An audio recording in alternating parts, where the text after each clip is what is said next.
Distinguished guests, ladies and gentlemen, I would like to welcome you all to Fairskate Precinct, home of the Botswana Stock Exchange Limited, for the 5th opening bell ceremony. Before we begin today's program, allow me the honor and the privilege of acknowledging the presence of the following. The Botswana Stock Exchange Limited Board of Directors here present. The Botswana Stock Exchange Limited CEO, Rathapelo Tseole. Our distinguished panel for today's short engagement, Director of AT&T Monakotla Group of Companies, Mr. Abel Tepa Monakotla, along with his wife, Mrs. Dalita Monakotla. We have, of course, Chairman of Motor Holdings Gaborone, Mr. Charles Tibone. We also have with us amongst the distinguished panelists, Chairman and Managing Director of Zambezi Group of Companies, Dr. Ishmael Nshaka Shokwe. I'd also like to take this moment to also acknowledge the presence of BSC management. We have our moderator for today's short engagement, BSEL, Head of Product Development, Rakopana Bolokwe. We also have with us BSEL, Head of Market Development, Ms. Thapelo Moribama, who will be delivering the vote of thanks.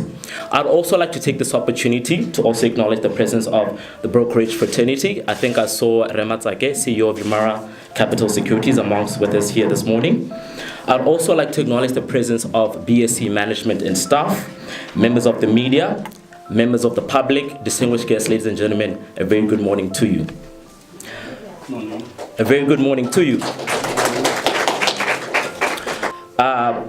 Firstly, we shall call upon the BSCL CEO, Rathapelo Tseole, who shall be delivering the welcome remarks as well as the market updates.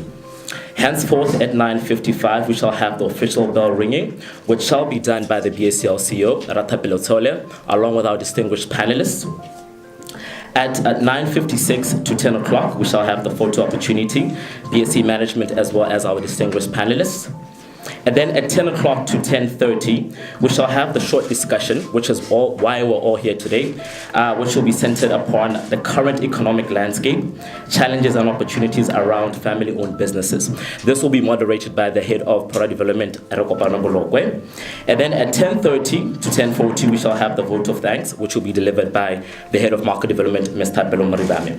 Now, at this point in time, and seeming as the open bell ceremony is time sensitive, I'd like to call to the podium the BSEL CEO, Rathapelo Tseole, to deliver the official welcome remarks and market updates. Please give him a round of applause. Morning. Our very important guests, kita simula kar me Talita Monakotla, Raber Monakota legi, kidumiri me Talita Monakota arki simula holobe. We are happy to have you, madam, and we can only wish you good luck. You know for what, but I won't mention. Reb Abel Tepa Monakotla, welcome. Mr. Charles Tibone, also the owner of Stockbrokers Botswana. I actually have a photo of him. He was looking much younger. Not that you are old. When he was writing on the board I think it was 1990, in the stock exchange. So Mr. Tibone has been involved with the BSE for a very long time, and thanks for coming. Dr. Ishmael Nshaka Shokwe, Chairman and Managing Director, Zambezi Group of Companies. Thank you very, very much for accepting our invitation. Mr. Sata Dada was supposed to be here, but he couldn't make it. Yes, it's true. We invited Botswana family-owned businesses. There are a lot of them out there, and I think as the stock exchange, we want to touch base with them, to learn from them, and also to appreciate the contributions that all these family-owned businesses have done. They still continue to act as an inspiration to a lot of companies. We have invited a world group of companies owned by the Mpuchanis, Pakalani Estate owned by the Mahangs, Sin Foods owned by the Brinks, and Sabelos Express owned by Sabelos, I think those are some of the businesses that we basically invited to this monthly ritual ceremony of bell ringing. It will make sense one day. This is a very important event for stock exchanges around the world. In the market update, the DCI still continues to be on the negative. On year-to-date basis, I think it's minus 11.6% from January to 30 September 2018. This is not surprising. This is the trend in majority of African markets. I think there are only 2 out of 28 markets that are on the positive. I think it's Ghana and the other ones. But majority of the emerging markets are still on the negative. It is the nature of the market. It is the nature of the stock exchange. And turnover up to date, we have traded about 1.2 billion pula with an average daily turnover of about 6.7 million pula per day. This is low compared to 11.5 we experienced last year. I think one of the contributing factors was that there was a tender for BPOPF to realign and reissue mandates.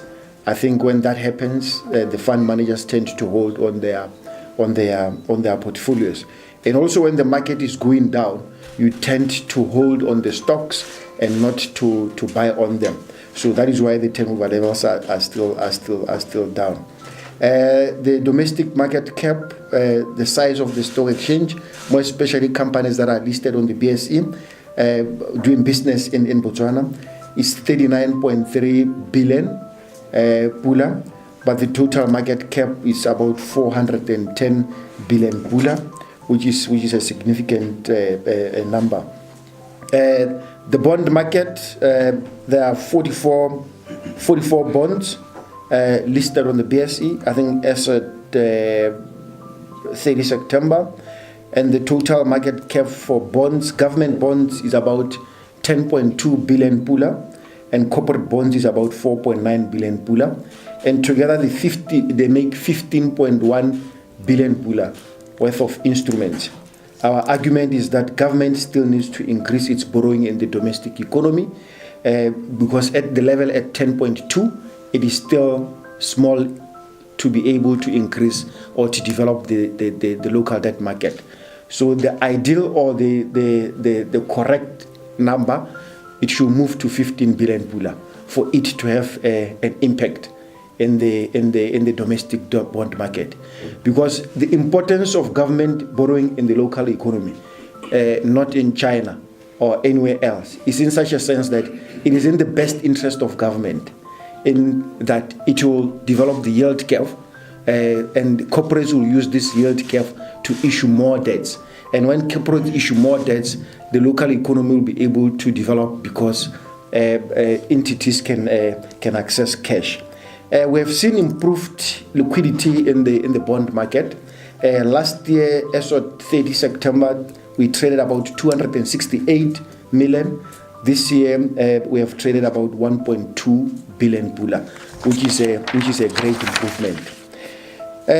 One of the things that, as the BSE, we have been very active is our participation at the level of World Federation of Exchanges. And the reason why we called this family-owned businessmen was also to tap on their knowledge and also to use their experience in terms of how can we attract them, of course, to the stock exchange. We want to entice them. We want their businesses to be listed on the BSE. Our interaction with them, I think, will first help information dissemination in terms of entrepreneurs, especially the young ones out there, that when you make money, you don't go and eat all of it. That's why the likes of Dr. Nshaka Sugar is still a businessman. That's why the likes of Red Tibuna are still businessmen. They have been making money, but they're still in business. But a lot of our younger entrepreneurs, they get one job, all the money, they eat all of it. And I think they're going to eat all of it now that there's rumor that the alcohol levy is down. I don't know I don't know how true is that. So we want to add to the knowledge in economy. We don't only want to attract them. We want the information, the techniques, the information that I'm going to be telling to all of you out there for you to appreciate it and to teach the will-be businessmen. Because one of the things that, I realized that a lot of our younger businessmen need mentors. I think I'll urge Borre Tiboni, Borre Nshaka Shoko, the Mona Hota, Lime Talita, Laugatigaro Per. Also take it upon themselves to share the knowledge, their business with the young guys. Let's give him back to the community, because there is a lot of young business people out there who need a lot of mentorship. Rona we are fortunate enough. Nerlemo auto drive. Harise Girboni mentorship somewhere to lead institutions, but some of us might be lucky because it might be working. But as Bonkon Negana Borre, it will be very important to share some of this information with the youngsters, because ultimately it is one of the things that we want you to leave as a legacy. There's a lot of research in terms of family-owned businesses, their role in the economy and their importance in the development of capital market in any country. But I think the businessmen we invited today know better than me, because for them it's not textbook. They have run successful businesses practically. So that is why we invited them, because we recognize them. And bell ringing is a very important event. If it doesn't make sense to you now, it will make sense someday. So this is the intention that we have taken upon ourselves, so that we will pick certain themes at different times and invite certain important people to ring the bell. It's an honor, and we feel very honored that our invitation was accepted. So as a way forward for the exchange, I think we'll continue to tap on your knowledge, Re Tibone, Re Nshaka Shogwe, Me Talita, Le Re Monakota, on your knowledge in order to help growing businesses. Because the young guys I know, when they grow businesses to a certain level, they will want to list. And I know you older people don't want to list. It's documented. The first generation of businesses don't want to list. But I can tell you, God forbid, your kids are going to list your businesses. So that is the reality that you need to know. Your kids are going to list these successful businesses, because it is the second or third generations that always take this step. It's there in books. I'm not formulating my own theory. But let me welcome all of you here. All of you are very important to the livelihood of the stock exchange, and all of you come in very large numbers, and we really appreciate. And I think let's give a big round of applause to our visitors today. And then in conclusion, after the formal proceedings, I'm going to add one agenda item: Choppies. I'm going to add it at the end when we have finished everything else. I'm going to talk about it. Yeah, I'm going to talk about it. Thank you very much. So we finally know the real reason why you're here this morning. Ladies and gentlemen, as you do know, at 9:55 the market officially opens, and at that point in time I would like to ask our distinguished panelists, as well as Rethapelo Tole, to officially lead us in the opening of the market by ringing the bells here. All right, photographers, are we ready? Okay. So in 3, 2, 1, ring.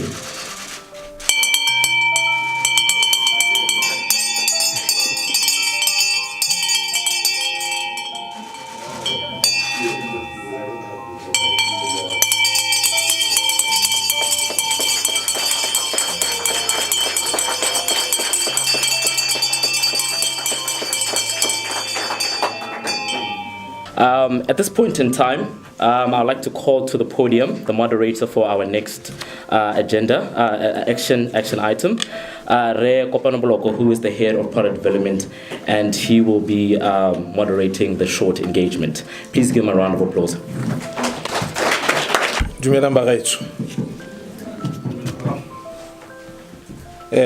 Let me just say, protocol is diligently observed, and I take it from there. As you'd be aware, family-owned businesses or private-owned businesses dominate the business landscape across both developing and developed markets. In a study that was compiled by the World Federation of Exchanges, they are the major contributors to both employment creation and also to gross domestic product or GDP, accounting for over 50% of both employment creation and also GDP. And we are talking about business or companies that range from micro to small, medium, and large enterprises, and some of which have the same qualities as businesses which are listed on stock exchanges. However, we find that they have unique attributes compared to the kind of business that we find on the stock exchange. And those are some of the things that we'll try to understand today. So in this discussion, we are very honored to have here in our presence our elders, seasoned businessmen, very successful, invincible, indomitable, all these good words you can think of, and who are Botswana businessmen, whose individual entrepreneurial journeys span decades and decades of years. The reason we have them here is for us to understand where they've come from as businessmen and as entrepreneurs, to understand the nature or the characteristics of their own, or their family-owned or private-owned businesses, in sense of governance, management, how they source finances and the likes. And also to have an idea of what needs to be done within the economy, what needs to be done within the regulatory space, by the exchange, by NBFIRA, by whoever is a regulator, in order for this kind of businesses to ultimately come to the exchange. Like the CEO said, we want to entice them to list on the BSE, to raise capital, give shareholding to the public, and use that capital to expand their growth prospects. Our panelists have been introduced. Mr. Charles Tiboni, Chairman of Motor Holdings Gaborone. We also have Dr. Ishmael Nshaka, Chairman and Managing Director of Zambezi Group of Companies, and Mr. and Mrs. Monnakgotla from AT&T Group of Companies. Mr. Monnakgotla is the Operations and Admin Director, and Mrs. Monnakgotla is responsible for sales and marketing. The first question to the panelists, so that we get to understand really who you are as individuals and also as businessmen. Can you kindly introduce yourself? And in introducing yourself, speak about who you are in depth. And I'm saying this because some of these successful people come from small villages. And growing up in those small villages, they had big dreams to come to the city. Some of them have achieved such dreams. So those are the stories that we want to hear. Where does this journey of entrepreneurship, where did it start? Thank you very much. My name is Ishmael Nshaka Shogwe. But then sometimes many people know me as Ishmael Nshaka for a very simple reason, that I spend a lot of time traversing the world, not even knowing what I'm chasing or looking for, but behind my mind, something tells me that I've got to run around. I'm looking for something that I didn't know, and I haven't found it yet, so to say. And in this time, I ended up being, shortening my name and saying Nshaka, because people had a big problem in saying Shaka Shogwe, Shaka Shogwe, Chaka Chaka. I ended up being Shaka Zulu or something. But anyway, nonetheless, yes, please, when you say Ishmael in Shaka, you know, on my all official documents it's in Shaka Shoko, but still for the ease of, you know, our talk and call and so on, you know, they call me Shaka. I come from a village called Inshakashogwe, by the way. I'm supposed to be very, very close. Maybe sitting under a tree, setting cases there, or I don't know, doing something, you know, traditionally. But for some reasons, you know, I don't know whether I failed my people or I failed myself, but nonetheless, you know, we have moved on. So many years ago, we moved, of course, from Inshakashogwe to a place called Sesebe. And the Sesebe, that's the place where I you know, grew up. And it wasn't very, very easy for us. I would want to think that I'm not a business person today by accident, because half the time we didn't have food at home, but we had to go to the bush, look for ground honeys and some wild fruits and so on. And this alone kept on telling me that one day, when I grow, I'm going to do something. I haven't done it, but I'm still, you know, trying to do something. And you know, after my secondary education, I left. I went to a country called Zambia.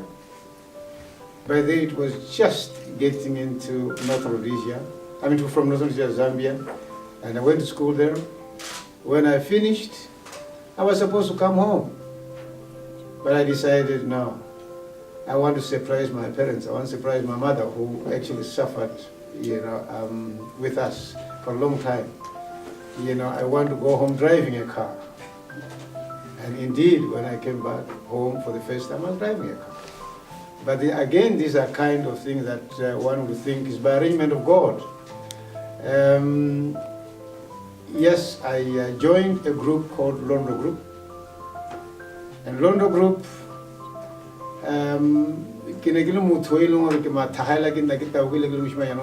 all the time, trying to make it.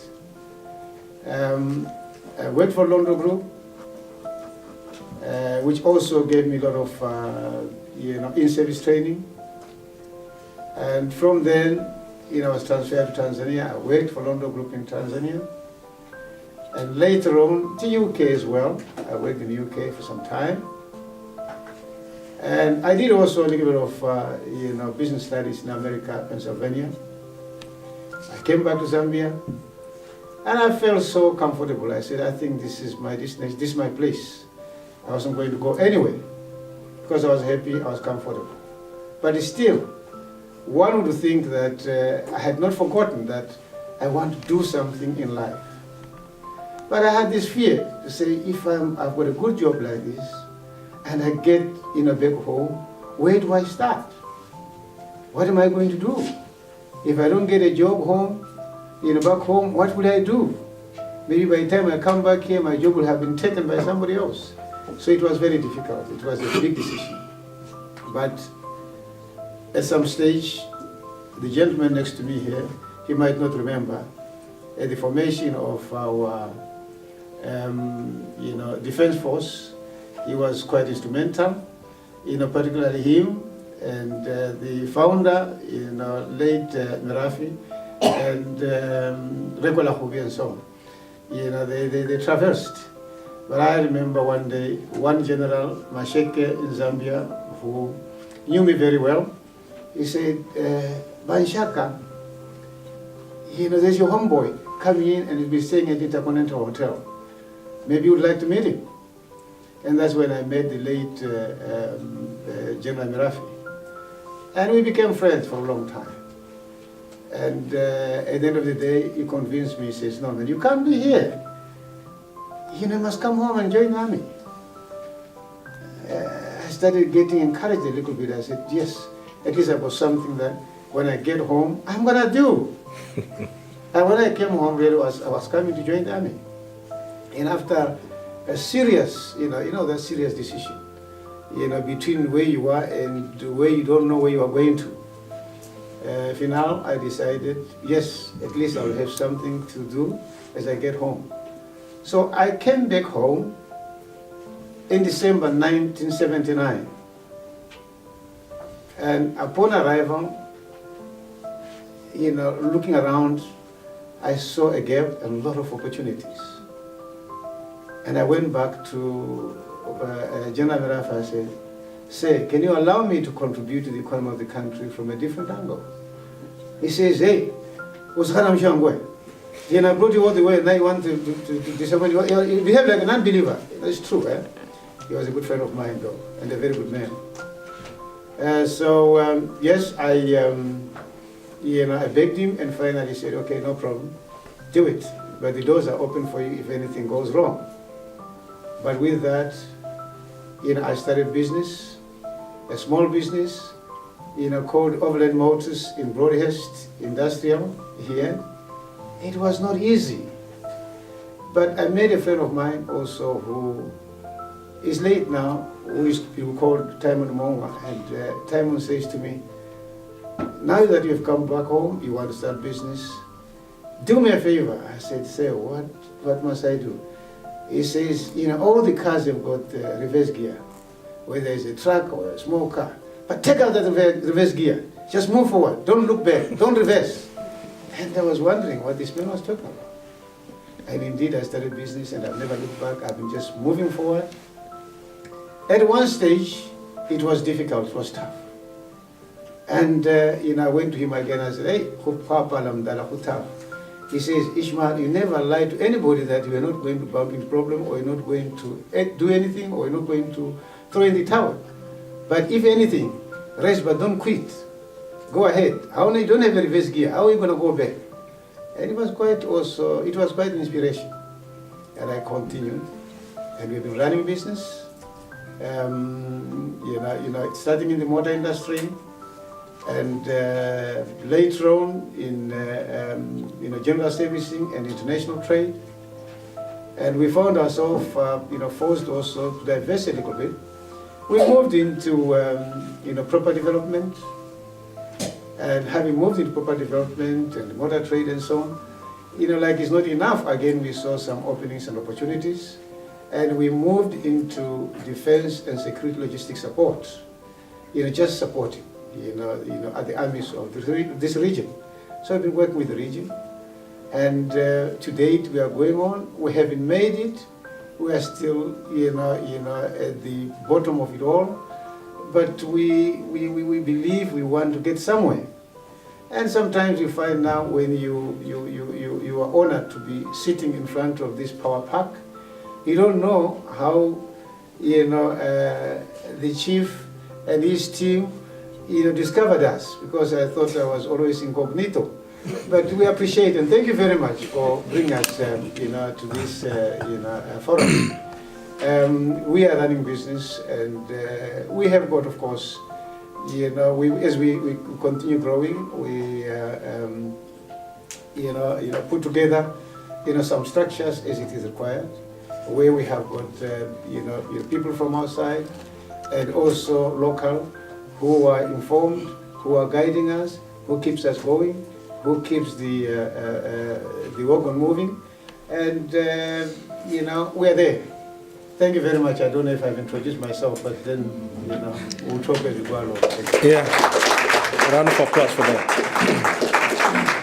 Indeed, you have. That's the kind of detail I really wanted the audience to appreciate.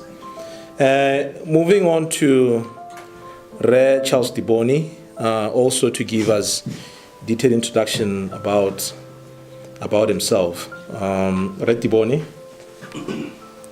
Thank you, Program Director. Good morning, everybody. Good morning, colleagues of the panel. First, I must say I am delighted to see so many young people in this gathering. Talking about business, because business, when you talk about business, you're talking about development, and you can't talk about development without talking about young people, because those are the people who are going to carry forward any economy.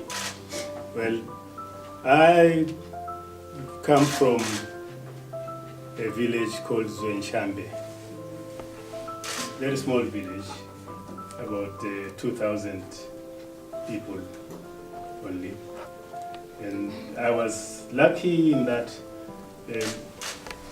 my father was a teacher, and so I went to school very early, at the age of 5. You know, first, really, there was no one looking after me because I'm the firstborn. So my father would take me to his school, and in no time I started going to school. So I went to school very early, and my objective in life was to become a teacher, like my father. And so we did secondary school,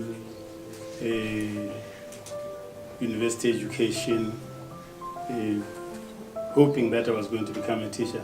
But then circumstances also influenced one's development. When I finished at the University of Botswana, Lesotho, and Swaziland in Lesotho. So I finished university education at the age of 21, and we had to look for jobs. But at that time, unlike today, there were more jobs than graduates chasing them. So we found that one of us would be having 5 or so options to choose from, which is very different from today. But most of them were in government, because this was just after independence. So I joined government and worked my way up, became a permanent secretary at the age of 26, which was a record in those days. In fact, may still be. I don't think there are many who have reached that level at that age. And many thought I would disappoint the country. Fortunately, I didn't, because I was permanent secretary for 18 years when I thought, you can't keep on moving from one ministry to another, as permanent secretary. And the most senior position in the civil service was permanent secretary to the president. This was the only next position. And the person in there was my friend, also young. So I thought, let me try other options. That is really what drove me into business. When I took retirement at the age of 45, and at that time there was talk of we need manufacturing in the economy, and so I was idealistic, thinking that one can just start a manufacturing entity and make it work. So I went in there, and as it happened, this was at the time when the South Africa was really becoming hardline racist, and the international community was putting pressure on South Africa, and it was thought that South Africa, when this pressure mounted on South Africa, they would in turn put pressure on the neighboring countries and on the economies of the neighboring countries. And indeed, this is what happened. So I thought, I will start by going into an area which would be under sanctions in South Africa, manufacture commodities which would not be able to source from South Africa. So I went into the manufacturing of pharmaceuticals, totally unrelated to my qualifications, but I just wanted to go into manufacturing. So I went into the manufacturing of pharmaceuticals. My company was the first to manufacture Singaporean into tablet form. And I was very proud of that. Then we got we got formulas to manufacture other medicines paracetamol and things like that. You know, I employed pharmacists from India and from within the region. But lo and behold, we had this business which we were proud of, which I was proud of, that it was manufacturing. The only market that could make it work was government. No one was prepared to buy my pharmaceuticals from my company.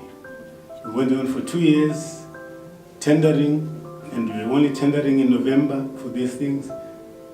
We lost. The reason was that, well, could they really produce pharmaceuticals of quality? I mean, those are the things which we were hearing in the corridors.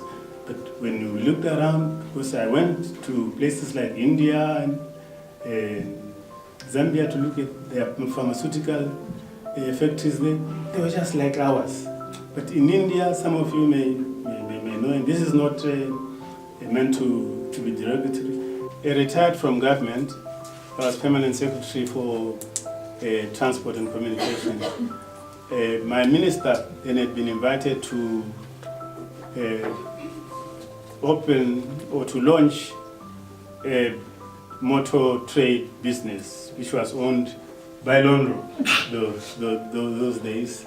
And the minister was not available to open this business. He sent me instead.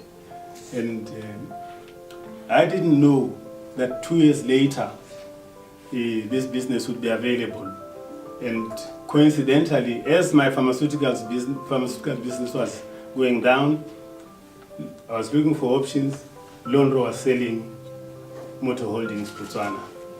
And I bought it.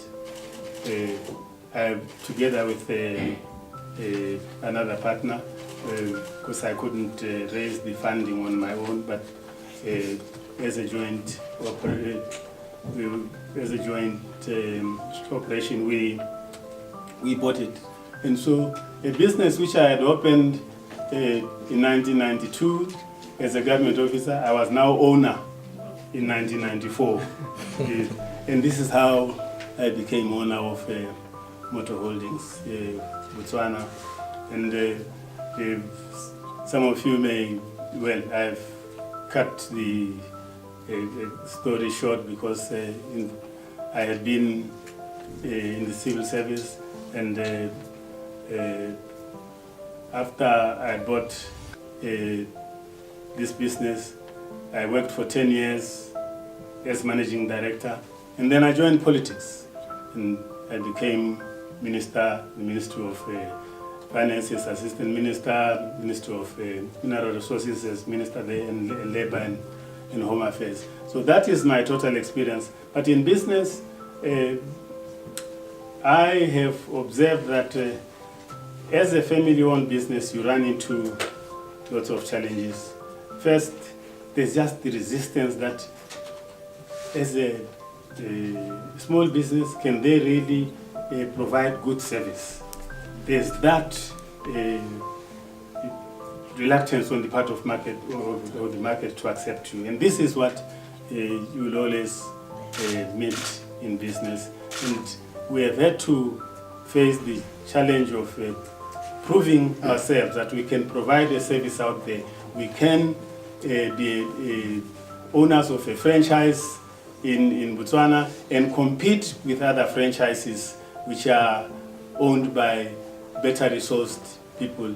And we have managed to survive accordingly. But two things I have learned in life, that as I was going along, I'm trying this and that, I have had more failures than I have had successes. So when you go into business, it's not going to be an automatic success.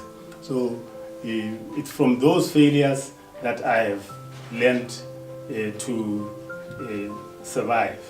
And coming now into possibilities of listing, as a family-owned business, you're on your own.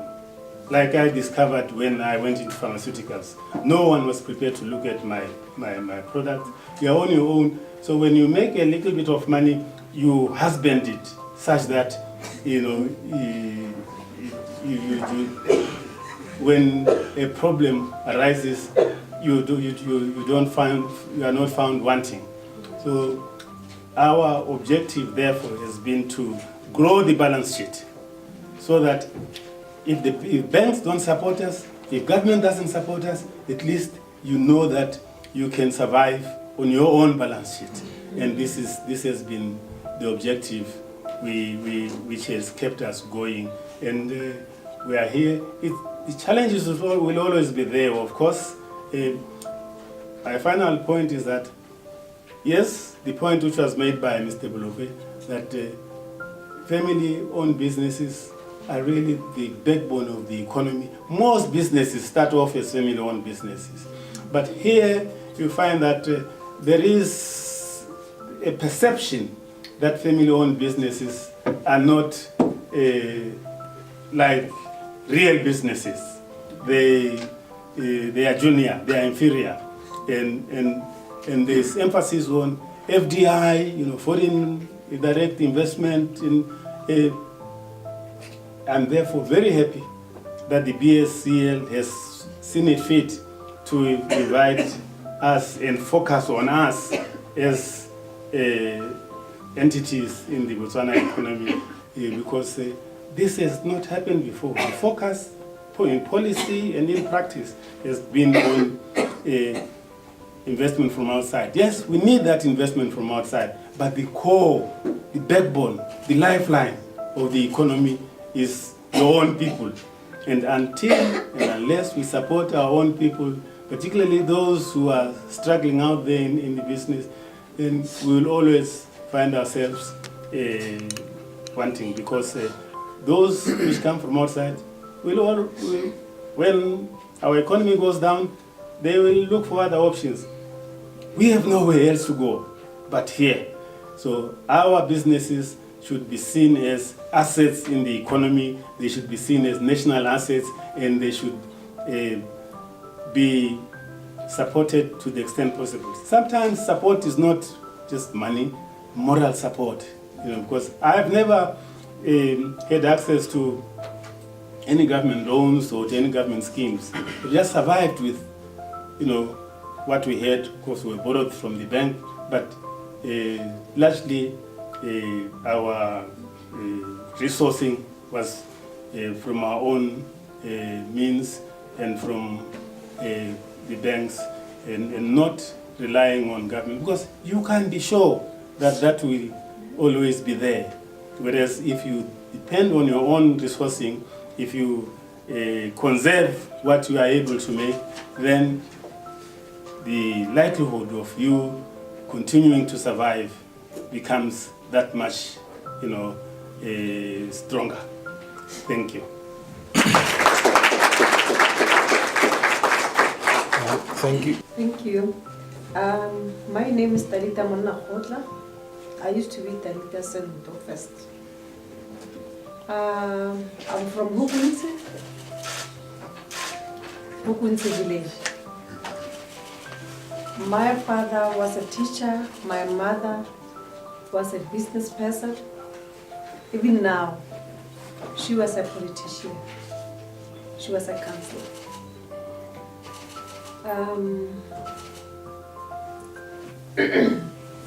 I think I'll say a lot about me. I got married when I was 25 years, when he was 26. I schooled in Kalahari, my primary, my secondary. And we were unfortunate those times, Corona. You can't do without another director knowing that you have to do that thing. So all the time there's a possible and agreement. So that's where it normally go and go. Until, well, there was a time which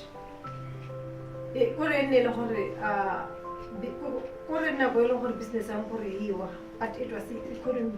It was everywhere. especially in 2015. I didn't mind it at all. That thing was tough to each and every business. It was tough. But how will it hatajalo? Monatwa family business, you talk to each other. You talk to each other. Every time. So I think Lene makes get a Matala so that Lene he can say a lot.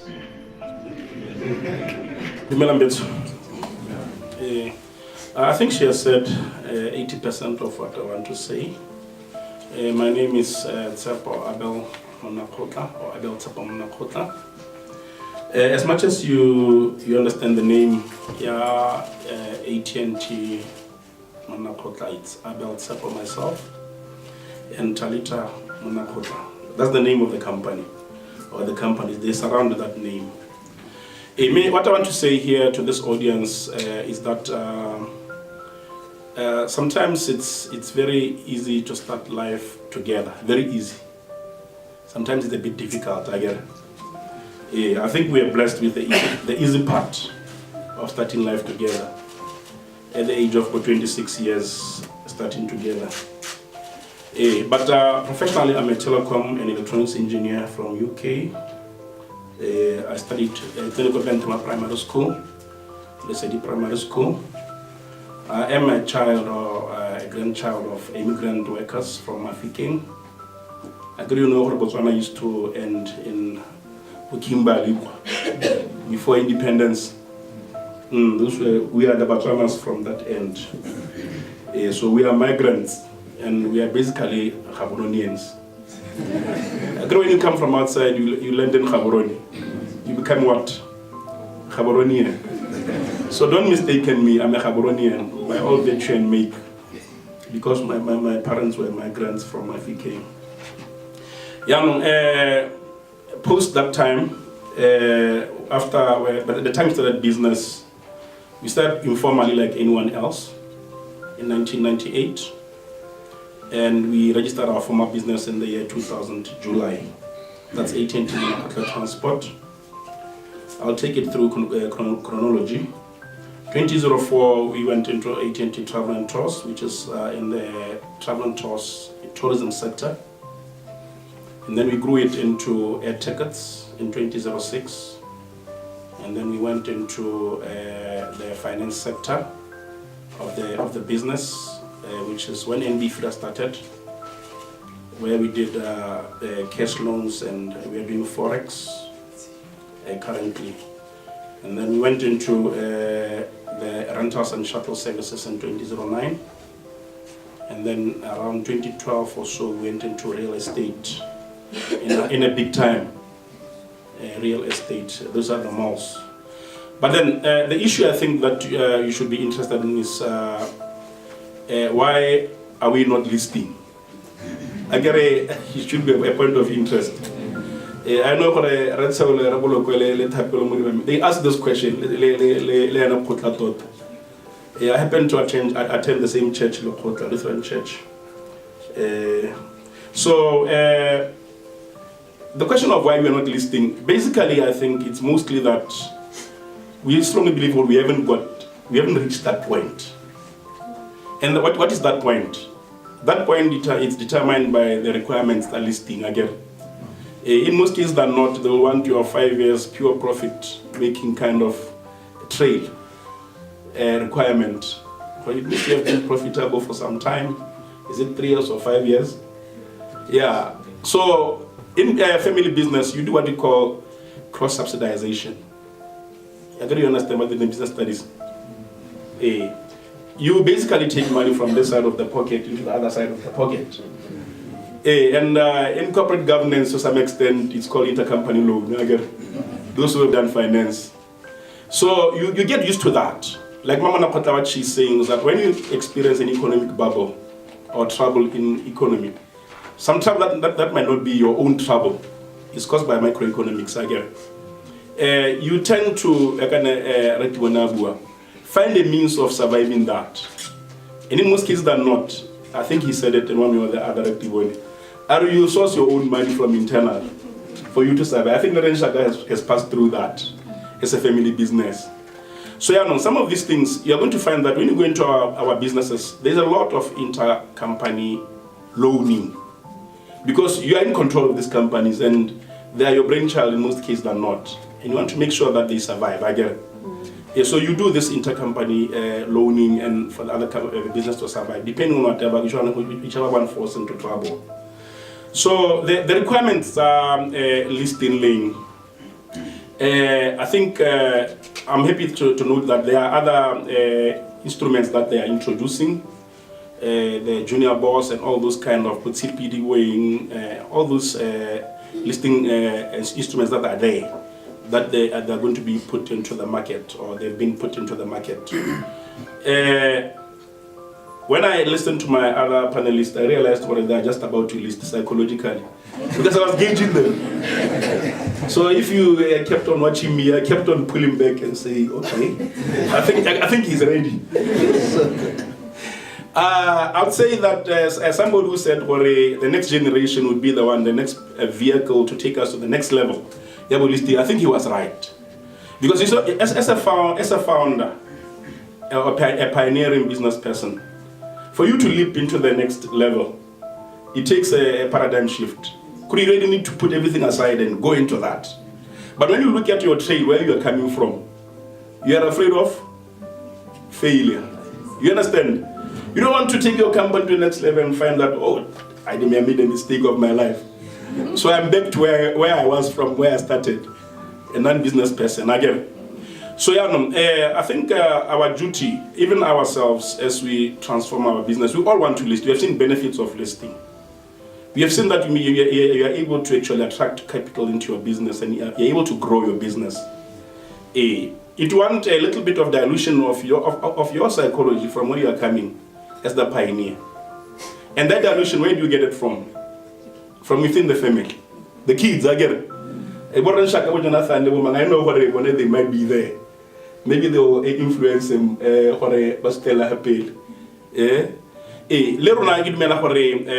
we are doing currently as a business, because now I've done a master's in business administration, 2005, I finished my master's degree. It's all about structuring the business so that it's ready to leap into that area. Because you need to prepare the ground, I get it. You don't just go there and find yourself there by mistake. Yeah, you plan, I get it. So we are basically as a family business transforming our businesses. We are reviewing our governance structures. How are we doing things, you know? We are actually having more expertise being brought into the company. Like for now, our company is a company secretary, a fully qualified lawyer with a master's degree in commercial law. You understand? We have CFA by the accounts after we see ACC in our companies now. I mean, when you look back to where we are coming from, we never thought we'd be at that level. Again, yeah, we're having people with different expertise who are actually joining the companies.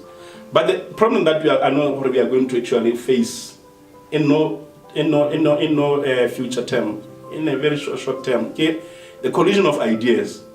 Again, as pioneers, we are holding on to some thought, but then they're bringing something new.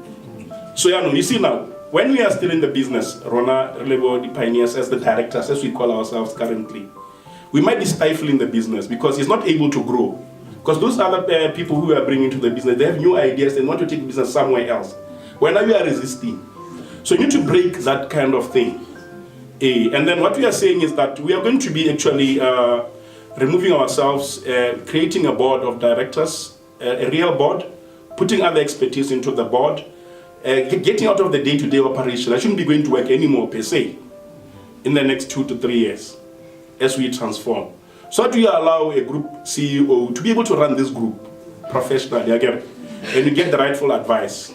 I think at that juncture, that then will allow into this transformation, listing and all that. And in the same vein, your kids are growing. They are in the same stream as their CEOs and they think together again. So if you remove yourself as the stumbling block, it means that you are going to be able to open that gateway for that event to happen. So it's not all lost, Ratsel and the BSE. It's just that there has to be a transformation, because this is a journey. We need to leave some old ways of doing things and get into new ways of doing things. So yeah, I think that's what I can say as for the group of AT&T. Now we are in the process, and we are doing much administratively as I'm leading administration at the company. I know how we are going there. The thing is that maybe not other people's pace from those who are watching on the sidelines.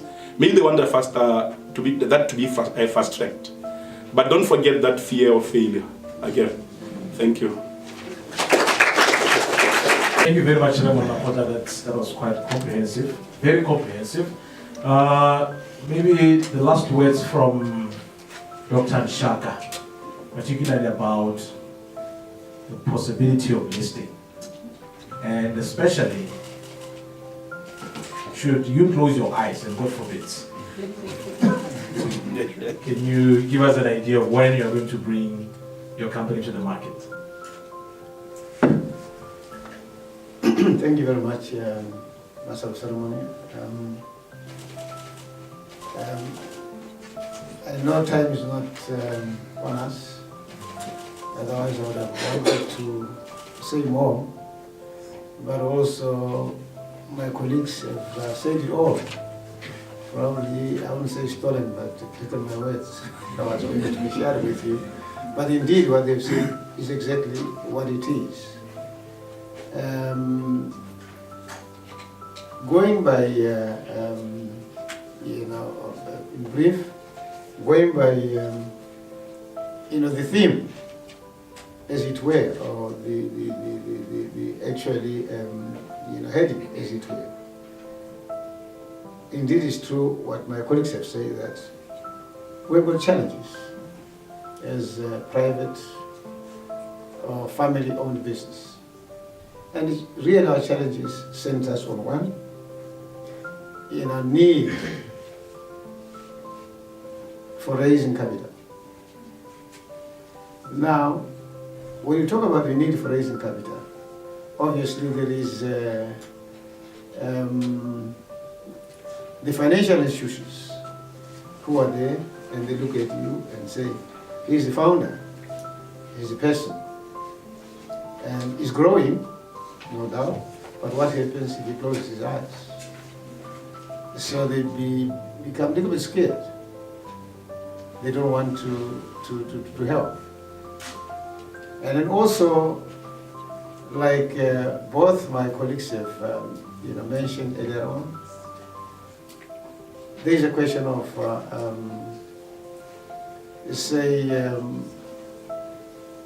authorities or government,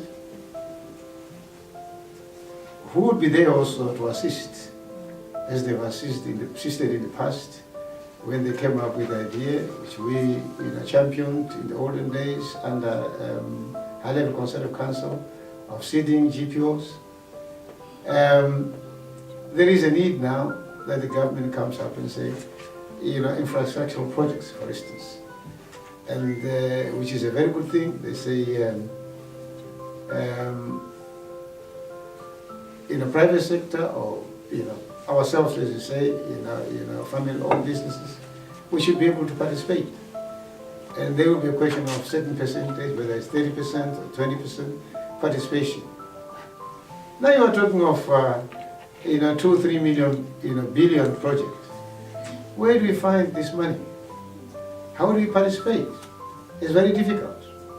But yet we have seen in other developed countries, when they are looking at this participation, the government will come up and say, okay, we are going to guarantee you until the end of the project, then you pay back and so on. But it becomes a non-starter. At the end of the day, if anything, we just have to, possibly, front, because I don't have that. So which is not again in the interest of, our country's economical growth, like Tiboni said earlier on, that we might be seen as small operators, but we are driving the economy, and we have got to be given that opportunity to drive the economy.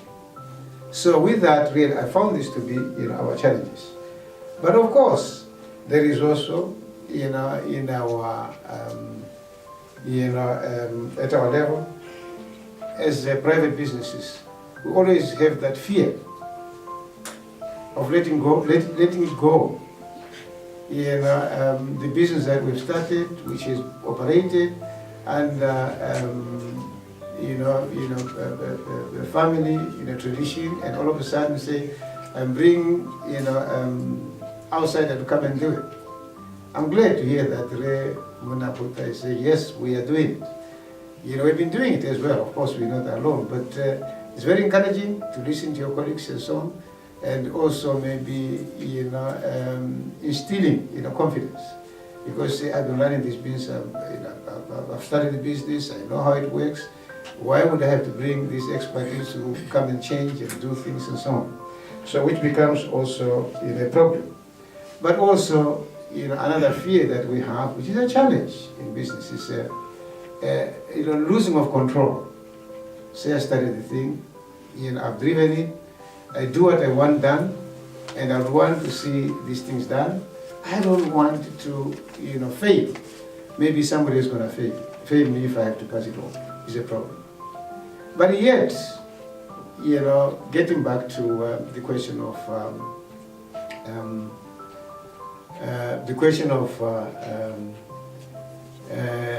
listing.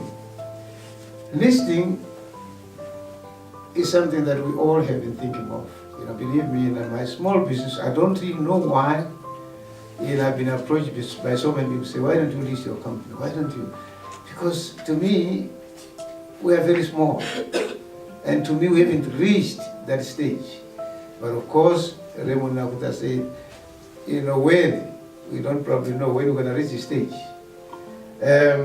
So when they say listing, you find that it becomes very difficult. We are scared. We don't know, when to do it. And yet, it is important, really, that you will have the opportunity, if we're to list, acquisition of new businesses and general business growth, international and otherwise, which again, of course, is encouraging. And it's nice that we find ourselves in this, forum today. And also by listing, obviously, access to capital, through the stock market, which again we are learning as we are talking, which we believe is very, very important. That alone also, of course, brings the opportunity, to bring expertise, who would, be there to actually ensure, compliances, as this is a compliant type of, field, and, also ensure smooth running of the business, and maybe relieve you from, day to day. But again, we still have that fear that we have with that. And also, like I said, expansion, to, different. I happen to be, one of the founders and a board member of Ten Star Holding, right from its inception. As an example, it started as just a small entity. We found ourselves now where we are, and found ourselves in Tanzania, and recently found ourselves in Dubai, and we still have the intentions to go further, which couldn't have been the case if there was no listing. Having said that, I just made a note here which I want to share with you. I, personally believe that surely people need to be assured, of that there is some bodies which ensure that entities such as stock exchange functions properly. We don't know, we need to be assured. And, maybe there's also a need for constant public education about the role of their institution, such as, of course, NB, FERA or something like that, and supporting laws like, Security Act is very necessary for people to know. Investors need also to be assured that their investment is protected. But we I can assure this gathering here and our people that we are looking at it. We would want to get there, and it's just a question of time. And this particular platform, I'm sure it has changed, though not much, but it has changed my approach. Because as I say, it's a daily song from my friends saying, when are we? How are we going to do it? Why are you wasting time? Why don't you go this? But I've always been, rather, scared. We are very small. We haven't grown with eyes for growth, and the more we can have a feedback, the more we can also interact, with Botswana Stock Exchange, closely. I'm sure it will assist us quite a lot. Somebody talked about, business journey being not easy, being not smooth. Yes, indeed, it's not easy. It's a very, very rough road to travel. But at the same time, just sharing with my, upcoming young men and women, we don't now look at ourselves as probably business people, but role models. And we want you to be able to come up. And they said if our brothers and fathers and uncles have done it, such as maybe Munaputa, Tiboni and so on, I'm sure we can do better. And obviously we'll do better because technology now is there, things have changed. So yes, I don't know if I'm really addressing, say, your question, but if there is anything that in particular you want me to say, I'll be there to probably say it. I'm just trying not to, depend on already exhausted time. Thank you. Thank you very much. Ladies and gentlemen, we've come to the end of our discussion. I think my distinguished panel here deserves a huge round of applause. And there is nothing to summarize. It was very crystal clear. The messages were well articulated. We can only learn from these elders who have gone through trying times and they've tested the waters. And as you have noted, they are doing something. They are preparing themselves one way or the other to ultimately be a listed company on the BSE. The best companies in the world are listed on a stock exchange. And so is the case here in Botswana. And they will be joining that league. And we always say it is better to own 10% of a multi-billion pula entity than to own 100% of a million pula entity. With that, we've come to the conclusion of our panel. Another huge round of applause. At this point in time, we've pretty much elapsed our time for the agenda this morning. I would like to call to the podium Ms. Thapelo Moribama, who's the head of market development, to deliver the vote of thanks. Thank you, Director of Ceremonies. I'm tempted to say all protocol observed, but I just want to go through the protocol list and recognize the CEO of the BSE, Re Thapelo Tseole. Last weekend, Retole received an award. He was awarded the Presidential Order of Meritorious Service. So I want to take this opportunity to ask you to join the BSE family in congratulating Retole. Thank you. I also want to recognize Mr. and Mrs. Monakotla. And thank them for joining us this morning. Mr. Charles Tiboni, thank you so much, sir, for being with us this morning. Dr. Ishmael Nshaka, thank you so much for being with us today. And I also like to recognize my colleagues. Rapolokwe, he did a great job with the facilitation. Some of my colleagues are present this morning. Also, members of the media for being with us this morning. I'm always humbled when I see a room full of our friends of the BSE. It's always an honor. Members of the public, we host these opening bell ceremonies every month. So this time around, we made sure to inform everybody that attendance is free of charge. So we are always humbled to have visitors here at the building. Members of the BSE brokerage community, I saw Ramatsake earlier. We might have a few more people from the brokerage community. Ladies and gentlemen, good morning. Good morning. I think the speakers hinted at something that really touched me this morning. That is the fact that there is no real recognition for family-owned businesses by stakeholders in Botswana. But I just want to take this opportunity to assure everybody that at the BSE, we do take family-owned businesses very seriously. And we spend a lot of time with my colleagues, Kopano and Zamese, I think he's here, just strategizing and thinking about how we can approach these businesses, because we recognize their importance to the economy of Botswana. We recognize their importance to employment creation in the country. So I can assure everybody here that we do take them seriously. We even engage at great length with the World Federation of Exchanges.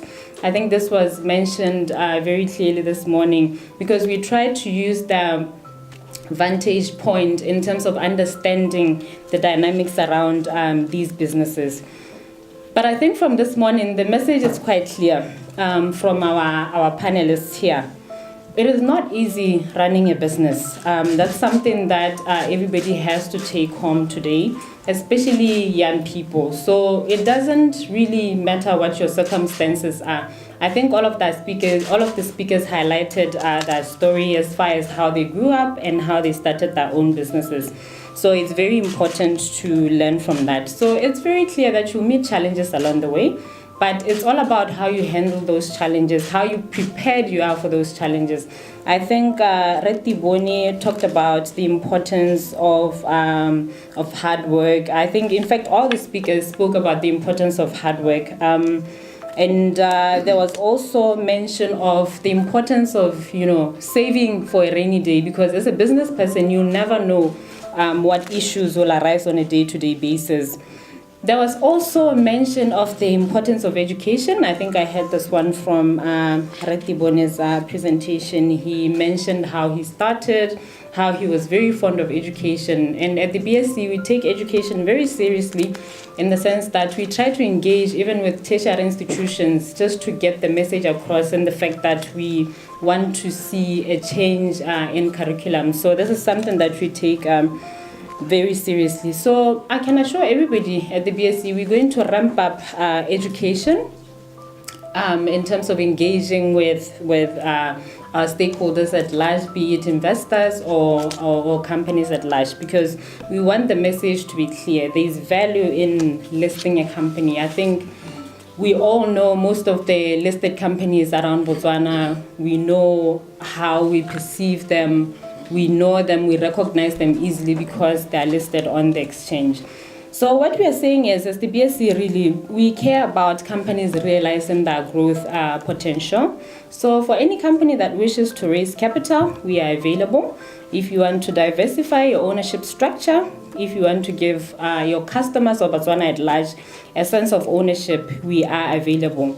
And I'm also saying, as the stock exchange, or the stock exchange rather, is an important destination for any company that wishes to retain talent and even preserve the legacy of the companies. I think there was mention of the fact that, most of the companies that are listed have they can be sustained for a longer period of time. So we are available at the BSE. But in closing, I would like to thank Dr. Nchakashogwe. Thank you again. Thank you, Mr. Tibone. And thank you, Mr. and Mrs. Monnakhotla, for being with us this morning. And thank you to the moderator for facilitating and for all the probing questions. But I can assure you that we are still going to keep in contact with the panelists, Director of Ceremonies for doing a great job, the media for not getting tired of coming to the exchange, members of the broking community for being committed partners always, and members of the public. Everybody have a good day. We're still around if you want to chat, if you want to network, if you want to ask questions. The stock exchange is always open and available for you. Thank you so much.